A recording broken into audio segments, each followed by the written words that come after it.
احنا حصتنا النهاردة ان شاء الله يا شباب مش هيكون فيها حاجة جديدة. هنحل بس على ال GCF وال LCM مع بعض by using prime factorization. وبما اننا هنستخدم بس ال prime factorization فاحنا الاول محتاجين ان احنا نحل عليه كويس ونتأكد ان احنا ماشيين فيه والدنيا تمام.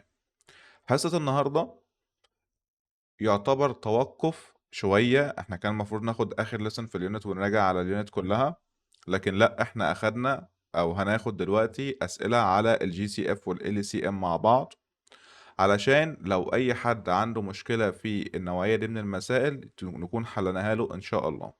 اهم حاجة عندي انك تكون بتعرف تطلع الجي سي اف والال سي ام بشكل صحيح by using prime factorization، عشان هنحتاج الحاجات دي بعد كده. هتقول لي يا مستر طب ما هو في أسئلة تانية كانت في الدرسين اللي فاتوا برضو كان بيبقى فيها مشاكل، في حاجات فيهم كانت بتقف علينا. هقول لك أيوة، ولكن الحاجات دي هنقدر ان احنا نلمها مع الوقت، ولكن الجي سي اف والال سي ام لو ما قدرتش ان انا اطلعهم بكل سهولة وبساطة دلوقتي واحلهم من غير اخطاء هيبهدلوا معايا الدنيا قدام. ولما نيجي نحل في الامتحانات هتلاقي الدنيا ملخبطه معاك، لان سؤال الجي سي اف والال سي ام ده سؤال مهم جدا جدا جدا، ما ينفعش ان انا اضيعه من ايدي، وخصوصا ان درجاته تعتبر درجات مضمونه. فهنا في اول سلايد بيقول لي انا معايا 70، ال 70 عايز اعمل لها برايم فاكتورايزيشن. ال 70 دي عباره عن 7 تايمز كام؟ هقول له 7 تايمز 10. طب ال 10 دي عباره عن كام تايمز كام؟ عباره عن 2 تايمز 5. وما تنساش ان البرايم نمبرز بتاعتك هي ال 2 وال 3 وال 5 وال 7 وال 11 وال 13 وال 17 وال 19 وال 23 وال 29 وال 31 وال 37 and so on. عندي هنا 210 عايز اعمل لها برايم فاكتورايزيشن. هتقول لي يا مستر ده رقم كبير جدا، اقول لك لا ده مش رقم كبير ولا حاجه، ده رقم سهل جدا. لان ببساطه ممكن اي واحد يجي يقول لك يا مستر انا هخليها 21 تايمز 10. ما هي ايزي، يعني 21 تايمز 10 هتطلع معاك 210، وافك ال 21 اللي هي 3 تايمز 7 والاتنين برايم كده خلصوا، وال10 عباره عن 2 تايمز 5 وهما الاتنين برايم وتبقى كده خلصت. يعني اقول له ان ال 210 عباره عن 3 تايمز 7 تايمز 2 تايمز 5، بس كده بس كده. وال 70 عباره عن ايه؟ عباره عن 7 تايمز 2 تايمز 5، بس كده اكون جبت البرايم فاكتورايزيشن بتاعهم. دلوقتي الاسئله اللي موجوده على البورد هعطيك فرصه تبدا انت تحلها الاول. تعالى كده يلا نحلهم مع بعض. احنا معانا ال 30، ال 30 دي هنفكها 5 تايمز 6، وال 6 هنفكها 2 تايمز 3. ال 81 هو كاتب لي 9 تايمز وات، فهقول له 9 تايمز 9، كل 9 فيهم بتتفك ل 3 تايمز 3. ال 28 هي 7 تايمز 4، وال 4 2 تايمز 2. ال 56 هي 7 تايمز 8، وال 8 بتتفك ل 2 تايمز 4، وال 4 2 تايمز 2. ال 72 بتتفك ل ممكن نخليها مثلا كام؟ ممكن نخليها ل 9 تايمز 8. ال 9 نخليها 3 تايمز 3، وال 8 نخليها 2 تايمز 4، وال 4 2 تايمز 2. طيب هتيجي دلوقتي هنبدأ هحل معاك سؤال هنجيب فيه الجي سي اف والال سي ام في نفس السؤال. طبعا هنستخدم فيه البرايم فاكتورايزيشن. يعني انا معايا هنا 9، ال 9 دي لما اجي اعمل لها برايم فاكتورايزيشن هتكون 3 تايمز 3. ال 24 لما اجي اعمل لها برايم فاكتورايزيشن هتكون 2 تايمز 12، وال 12 2 تايمز 6، وال 6 2 تايمز 3. يبقى انا دلوقتي معايا ال 9 اللي هي 3 تايمز 3، ومعايا ال 24 اللي هي 3 تايمز 2 تايمز 2 تايمز 2. دلوقتي انا عشان اجيب الجي سي اف المستر قال لك الحصه اللي فاتت ان انت بتجيب نمبر واحد بس من كل كولم كامل. يعني الكولم ده كامل، الكولم ده كامل، فانا هاخد منه واحده بس ومفيش كامل غيره، يبقى الجي سي اف بتاعي هو 3. ولكن ال سي ام بتاخد واحده من كل كولم سواء كان كامل او لا، يعني هاخد واحده من هنا وواحده من هنا وواحده من هنا. هاخد 3 تايمز 3 تايمز 2 تايمز 2 دي كمان تايمز ال 2 دي كمان. 2 تايمز 2 تايمز 2 يعني 8. 3 تايمز 3 يعني 9. 8 times 9 يعني 72 يكون هو ده ال LCM بتاعهم. طيب طبعا وانت بتحل لازم تكون مركز، لان في ناس وهي بتحل وبتيجي تعمل تايمز بتقوم عامله 3 times 3 equal 6، يقوم مضيع كل اللي هو عمله على حاجه عبيطه وتافهه مش مستاهله ان هو يغلط فيها، او يعمل 2 times 2 times 2 يقوم قايل لي مثلا ان هي 6 برضه، ولكن ده غلط لان 2 times 2 equal 4 times 2 كمان مره تبقى 8. فارجوك ركز وانت بتحل. هنا دلوقتي جايب لي ال 12 وجايب لي ال 16، وبيقول لي انا عايزك تعمل لي او تجيب لي الجي سي اف والال سي ام مع بعض. هديك فرصة الاول ان انت تحلها. تعالى نحلها مع بعض. هنقول له هنا في 12 و 16 عشان اجيب لهم الجي سي اف والال سي ام، اول حاجة محتاج اعملها هو ان انا اعمل برايم فاكتورايزيشن. طبعا ال 12 هعمل 2 times 6 وال 6 دي عبارة عن 2 times 3، ال 16 عبارة عن 4 times 4 وكل 4 منهم هتتفك ل 2 times 2. وهنا ال 12 هقول له ان هي عبارة عن 2 times 2 times 3، ال 16 عبارة عن 2 و 2 2 2 4 اتنينات، يبقى هنا 2 times 2 times 2 times 2. لاحظ معايا ان انا سبت تحت 3 فاضي، لان 3 ما ينفعش يتكتب تحتها غير 3 زيها، ولان انا مش معايا 3 تانية في ال 16 فسبت تحتها فاضي. هنا في الجي سي اف هناخد واحدة من الكولم ده وواحدة من الكولم ده وبس، يبقى 2 times 2. ليه؟ لان انا باخد واحدة من كل كولم كامل تبقى الاجابة 4. ال سي ام هاخد كمان غير ال 2 دي وال 2 دي، هاخد كمان واحدة من هنا تايمز واحدة كمان من هنا تايمز واحدة كمان من هنا، لأن أنا باخد واحدة من كل كولم سواء كان كامل أو لأ. يبقى 2 times 2 times 3 times 2 times 2. ممكن تحسبها بإنك تقول لي 2 times 2 أهي 4 4 times 3 12 دول 12 و 2 times 2 equal 4 4 times 12 equal 48 تكون دي الأنسر بتاعتك. طيب هنا برضو في سؤال تاني 18 و 24 هعطيلك فرصة إنك تحلها. تعالى يلا نحلها مع بعض. هنعمل برايم فاكتورايزيشن الأول. ال 18 هنفكها 2 times 9 وال 9 هنعملها برايم فاكتورايزيشن تبقى 3 times 3. وعندي دلوقتي ال 24 هفكها مثلا 4 times 6، تنفع طبعا 2 times 12 وتنفع كمان 3 times 8، ولكن أنا اخترت 4 times 6. أنت تختار اللي أنت عايزه، المهم تكمل البرايم فاكتورايزيشن بتاعك للآخر صح. ال 4 هفكها 2 times 2 وال 6 هفكها 2 times 3.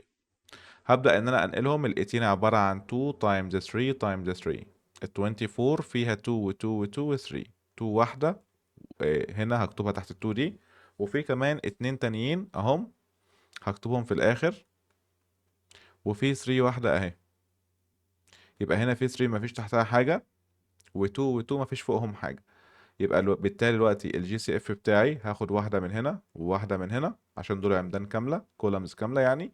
هنا 2 times 3 اللي هتطلع 6، وال LCM هاخد واحدة من هنا برضو وواحدة من هنا برضو وواحدة من الكولم ده كمان وواحدة من الكولم ده كمان وواحدة من الكولم ده كمان، فتطلع معايا 3 times 3 9 و 2 times 2 times 2 8، يبقى بالتالي 9 times 8 equal 72 وتكون دي الإجابة بتاعتي. طيب هنا في السؤال ده في فكرة بربع جنيه. ايه هي الفكرة دي؟ بيقول لي انا مش هعطي لك التو نمبرز اصلا. ايه امال انا هحل ازاي؟ قال لي انا هعمل لك برايم فاكتورايزيشن. ده انت كده رجولة. انت انا اللي كنت ببدأ اعمل برايم فاكتورايزيشن هنا على اليمين وبعد كده انقلهم مفكوكين، صح ولا غلط؟ طب ما انت كده دلوقتي بتقول لي two numbers the prime factors of the first are 3 و 3 و 5 and the prime factors of the second are 2 2 و 3 و 5. يعني انت عامل لي prime factorization، انت كده وفرت عليا خطوة. قال لي ايوه، بس انا قبل ما تبدأ انت تحل عايز من حضرتك تجيب لي الفيرست نمبر تقول لي هو كان كام قبل ما اعمل له factorization، والسكند نمبر كان كام قبل ما اعمل له prime factorization. عشان احل سؤال زي ده انا عايز اعرف النمبر ده كان كام قبل ما افكه وده كان كام قبل ما افكه، وبعد كده اجيب الجي سي اف واجيب ال سي ام عادي خالص. فانا عشان احل سؤال زي ده هقول له الفيرست نمبر اللي انت جايبه لي الاولاني اللي هو 3 times 3 9 times 5 يبقى كده 45، والسكند نمبر 2 times 2 equal 4 4 times 3 equal 12 12 times 5 equal 6، يبقى ده كان السكند نمبر قبل ما يتفك. عملت لهم بس كلهم تايمز. ما هو انت لما بتفك النمبر للبرايم فاكتورز بتاعته بيبقى شكلهم كده، لو عملت لهم تايمز من تاني هيطلع لك 18 صح؟ فبالتالي هو كان عامل لهم برايم فاكتورايزيشن، وانا عشان ارجعهم زي ما كانوا عملت لهم تايمز. عشان اجيب بقى الجي سي اف والال سي ام محتاج بس الاول ان انا انقلهم تحت بعض. يعني هقول له هنا انا معايا 3 تايمز 3 تايمز 5 ده الاولاني، التاني 3 تايمز 5 تايمز 2 تايمز 2. عشان نروح نجيب الجي سي اف والال سي ام، هقول له الجي سي اف هناخد واحده من كل كولم كامل يعني 3 و5، يطلع معايا كام؟ يطلع معايا 15. وهروح اجيب ال سي ام، وهو ان انا اخد 3 من هنا تايمز 3 دي كمان تايمز ال 5 دي كمان تايمز 2 تايمز 2.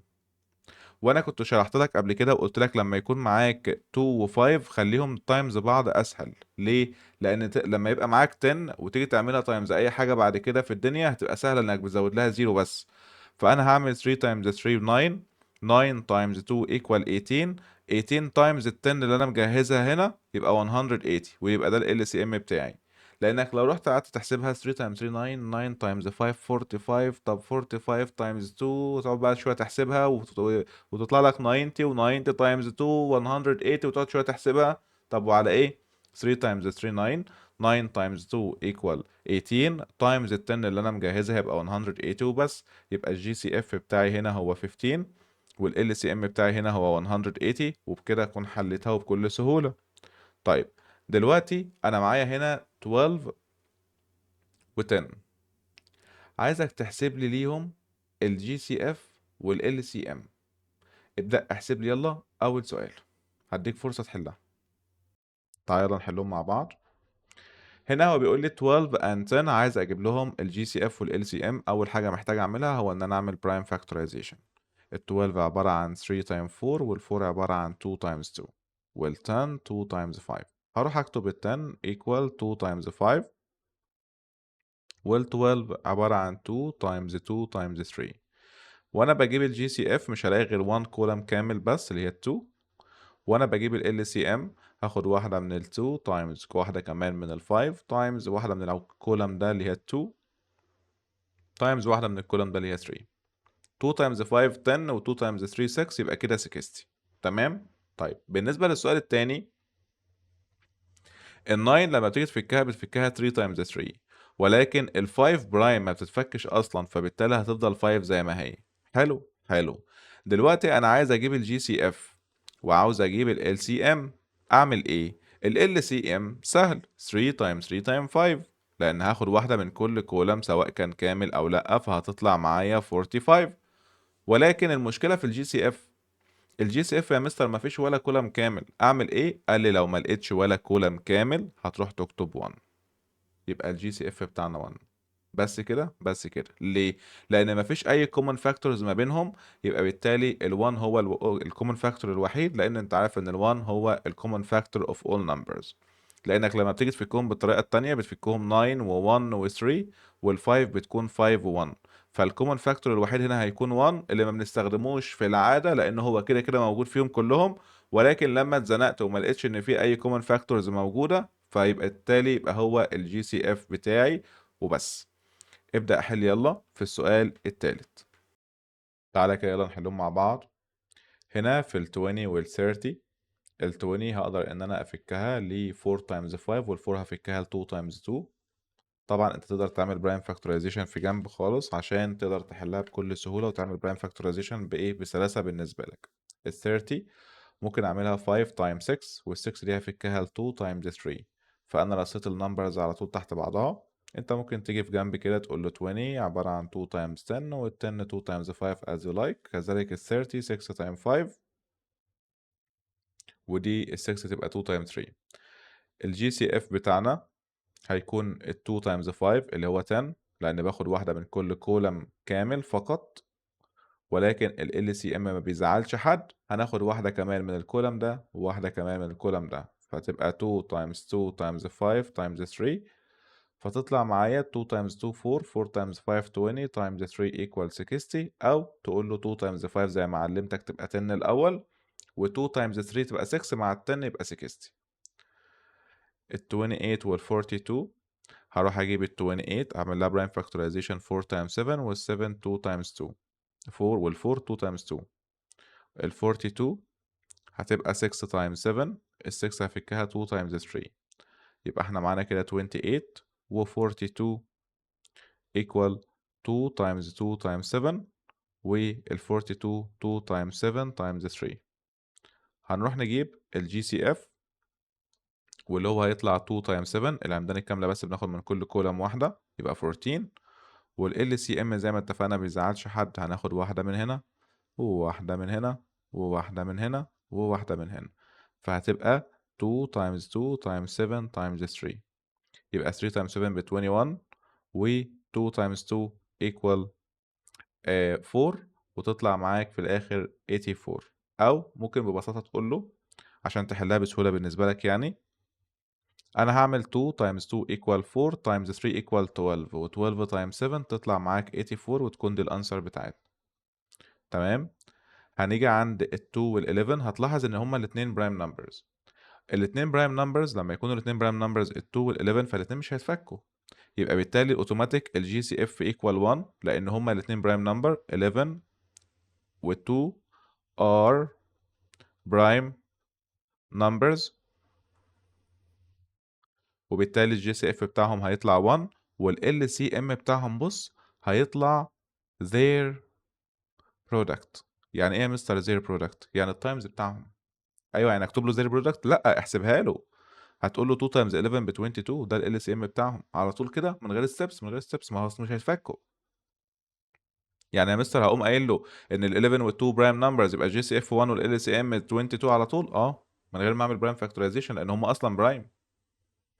طيب معلومه صغيره كمان ال 8 وال 4 تعال كده نجيب ال 8 وال 4 نجيب لهم جي سي اف وال سي ام ال 8 لما هتيجي تتفك هتتفك 2 تايمز 4 وال 4 2 تايمز 2 ال 4 هفكها 2 تايمز 2 فلما اجي ارصهم تحت بعض دي هتبقى 2 تايمز 2 وال 8 2 تايمز 2 تايمز 2 الجي سي اف هيطلع 2 تايمز 2 اللي هو 4 وال سي ام هيطلع معاك 2 تايمز 2 تايمز 2 اللي هو 8 انا لحد دلوقتي لسه ما قلتش الملحوظه اللي عايز اقول لك عليها ايه هي بقى ركز كده معايا انت ملاحظ مين اللي طلع هو الجي سي اف ال4 مين اللي طلع ال سي ام ال8 مش دي نفس النمبرز اللي كانت معايا اصلا في السؤال ايوه طب امتى يطلع كده قال لك بص لو انت لقيت ان ال8 divisible by 4 لقيت ان في نمبر ينفع يتعمل ديفايد التاني اوتوماتيك يبقى الصغير ده هو الجي سي اف وال8 اللي هي الكبيره هي ال سي ام اوتوماتيك زي ايه تاني يا مستر اقول لك زي ايه تاني زي ال18 وال9 مش ال18 تنفع تعمل ديفايد 9 اه يبقى الصغيره دي هي الجي سي اف والكبيره هي دي ال سي ام مستر طب ما هو انا لو جالي السؤال في الاسي بروبلمز لازم احله بستبس ايوه دي حقيقه لازم تحل بستبس ولكن النوع ده من المسائل احيانا بيجي لك في التشوز والكومبليت ايام ما كان عندك كومبليت في امتحانك فالنوع ده من المسائل مش محتاج ستيبس بقدر ان انا اقول له ان الجي سي اف اهو على طول والال سي ام اهو على طول من غير ما اعمل برايم فاكتورايزيشن ده امتى ده لما يكون في number divisible by another number يعني ينفع يتعمل divide التاني او ان فيهم واحد multiple للتاني يعني زي مين كمان زي الفور والتو حد يعرف يقول لي مين الجي سي اف ومين ال سي ام قال لي يا مستر الجي سي اف هي ال2 والال سي ام هي ال4 ليه لان ال4 divisible by 2 او ال4 is a multiple of 2 طب لو انا قلت لك مثلا 3 و27 ال 27 multiple ل 3 يعني ينفع يتعمل divide 3 فبالتالي هقول له ان 3 هي الجي سي اف وان ال 27 هي ال سي ام على طول كده على طول كده من غير اي ستيبس ومن غير اي حاجه ممكن كمان يقول لك 6 و12 يبقى ال 6 هي الجي سي اف وال 12 هي ال سي ام واصلك الفكره طيب طب لو كانوا مثلا جاي بيقول لي 9 و12 9 و12 دي اعملها ازاي قال لي 9 و12 ادي ال 9 وادي ال 12 هل ينفع اطبق عليها الفكره اللي انا لسه قايلها طبعا لا طب ليه عشان ال 12 not divisible by 9 ما هياش divisible by 9 ما ينفعش تعمل divide 9 وكمان ما هياش multiple لل 9 فال 9 هفكها هشتغل عادي خالص 3 times 3 وال 12 2 times 6 وال 6 هفكها 2 times 3 واشتغل بقى عادي ال 9 وال 12 3 times 3 و 3 times 2 times 2 فيطلع الجي سي اف 3 وال LCM 3 هاخد واحدة من الكولم ده تايمز الكولم اللي جنبه 3 تايمز 2 تايمز 2 تطلع معاك 36. ده ال GCF وال LCM بتاعنا. طيب نرجع تاني. دلوقتي الراجل الطيب بيقول لي انا معايا 18 و30 و45. ال 18 هعمل لها برايم فاكتورايزيشن هتطلع معاك 2 تايمز 9 وال 9 3 تايمز 3. ال 30 3 تايمز 10 وال 10 هفكها 2 تايمز 5. ال 45 هفكها 9 تايمز 5 وال 9 3 تايمز 3. ابدا ان انا ارصهم تحت بعض عشان ابدا اجيب له ال GCF وال LCM. هنا ال 18 equal 2 times 3 times 3. ال 30 في 2 وفي 3 بس التالتة بقى 5 مش هينفع اكتبها تحت هنا فهكتبها في الاخر. ال 45 فيها 3 و 3 و 5 وبالتالي ال GCF بتاعي هيطلع 3 بس لان لازم الكولم يكون كامل فده الوحيد اللي كامل. يا مستر ما في 2 اهم و2 اهم و2 اهم. لا يا حبيبي ده في 2 بس ناقص واحدة تحت وده في 2 ناقص واحدة في النص وده في 2 بس ناقص واحدة فوق كده ناقصين مش كاملين. فهقول له ان 3 و 3 و 3 هتبقى هاخد منهم 3 واحدة دي الجي سي اف وال LCM equal هاخد بقى واحدة زي ما احنا متعودين من كل كولم 2 times 3 times 3 times 5. هخلي ال 5 وال 2 برضو مع بعض زي ما اتفقنا يبقوا 10 و 3 times 3 ب 9 مع ال 10 اللي انا مجهزها تبقى 90 وهو ده ال LCM بتاعنا. بس كده هي دي الحكاية هي دي الرواية. اشوفك الحصة الجاية. الهوم ورك هيجيلك على الجروب الكويز هيجيلك على الجروب وكمان الحصة هيجيلك على الجروب. الحصة الجاية إن شاء الله هنخلص فيها اليونت وبعدها هنراجع عليها كلها ونمتحن امتحان شامل اليونتس اللي احنا خلصناها اللي هي يونت 1 ويونت 2 كاملين إن شاء الله. بلس إن هيكون في امتحان على يونت 2 الواحدة يعني أنت عندك امتحان على يونت 2 الواحدة وامتحان على يونت 1 و 2 مع بعض إن شاء الله. سلام.